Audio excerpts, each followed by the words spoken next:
ভাই স্কুল লাইফে আমি বিজ্ঞান মেলার মতন আজাইরা কম্পিটিশন আমি আমার লাইফে দেখি নাই। এখন তোমরা যদি বিজ্ঞান মেলা সম্পর্কে না জানা না থাকো তাহলে তোমরা বলে রাখি, বিজ্ঞান মেলা হলো এমন এক ধরনের কম্পিটিশন যেখানে তোমাদের স্কুলের আইনস্টাইন নিউটন মার্কা পোলাপাইন তাদের বিগ ব্রেন ইউজ করে বিশাল বিশাল ইনভেনশন তৈরি করে ইউটিউব দেখে। এন্ড এই সকল আবিষ্কারকে ফার্স্ট, সেকেন্ড এবং থার্ড প্রাইজ দেওয়ার বিচারক হয় আমাদের স্কুলের মাননীয় প্রধান শিক্ষক মিস্টার বাতেন বদনা, বিজ্ঞান শিক্ষক মদনা, এবং বিশেষ অতিথি হিসেবে আসেন কুদ্দুস চেয়ারম্যান, যে কিনা জিএসসি পাস করে নাই। শুরুতে আমার এই ধরনের কম্পিটিশনের প্রতি কোনো ইন্টারেস্টই ছিল না, বাট যখন শুনলাম যে এই কম্পিটিশনে ফার্স্ট, সেকেন্ড এবং থার্ড হওয়া স্টুডেন্টদের তিনজনকেই ট্রফি বা ক্রেজ দেওয়া হবে, এইটা হুইনারে ভাই আমার মাথা নষ্ট হয়ে গেল। কারণ আমি রে ভাই আমার লাইফে কোনো কম্পিটিশনে মেলামাইনের প্লেট আর থালা বাসন ছাড়া কিছুই জিতি নাই। তাই আমি ভাবলাম এইবার আমার কাছে একটা সুবর্ণ সুযোগ আছে, লাইফে একবারের জন্য হইলো মাইনছের দেখানির মতন অ্যাটলিস্ট কিছু জিতা। তাই আমি আমার সর্বোচ্চ দিয়া দিছি, দিন রাত কষ্ট করে একটা ডিজিটাল ফিল্টার বানাইলাম, যেটাতে তুমি যতই নোংরা পানি দাও না কেন একদম পান করার মতন পরিষ্কার পানি বাড়াইবো। না মানে তুমি যদি মুইতাও দাও তাও পরিষ্কার পানি বাড়াইবো। তাই আমি কষ্ট মষ্ট করে ওই 5 হাত লম্বা ফিল্টারটা টাইনা টুইনা বিজ্ঞান মেলায় নিয়ে যাই। তো ওইখানে গিয়া দেখি অনেকে অনেক ধরনের পোকেমন বানাইছে, বাট তার মধ্যে দেখি আমাদের ক্লাসের ফার্স্ট গার্ল একটা ভূমিকম্প ডিটেক্ট করার মেশিন বানাইছে।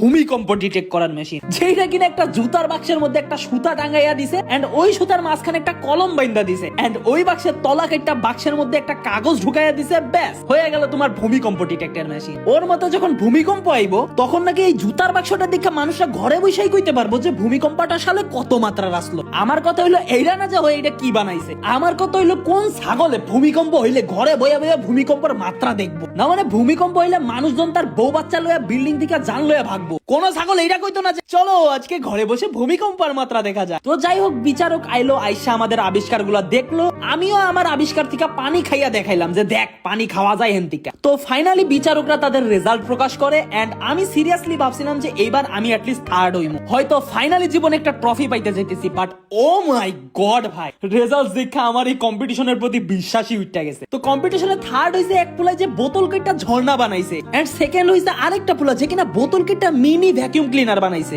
আমি জানি না হেরার বোতল নিয়ে এত অবসেশন কেন, বাট গেস করো ফার্স্ট কে হইছে। হ্যাঁ ঠিক ধরছো, ওই ভূমিকম্প ডিটেক্ট করা জুতার বাক্স, যেটা কিনা আমাদের ক্লাসের ফার্স্ট গার্ল বানাইছিল। ভাই আমি দিন রাত কষ্ট করে একটা ডিজিটাল ফিল্টার বানাইছিলাম, যেটা বানাইতে আমার পকেটের থেকে 2000 টাকাও গেছে। আর এমনিতেও তোমাদের বিচারক যদি এমন বুকাচন্দ্র হয়ে থাকে তাহলে তুমি তাদের কাছে আর কি বা এক্সপেক্ট করতে পারো। তো যাই হোক, এই ছিল আমার স্কুল লাইফের বিজ্ঞান মেলার মতো একটা আজাইরা কম্পিটিশনের কাহিনী। আমার আর জীবনে একটা ট্রফি জিতা হইলো না, আমি এখনো জিততে পারি নাই। তোমাদের স্কুল লাইফেও যদি এমন বিজ্ঞান মেলা নিয়ে কাহিনী হয়ে থাকে তাইলে ভাই আমার কমেন্টে জানাও, এন্ড এইরকম ভিডিওর জন্য ভাই অবশ্যই ফলো মারো।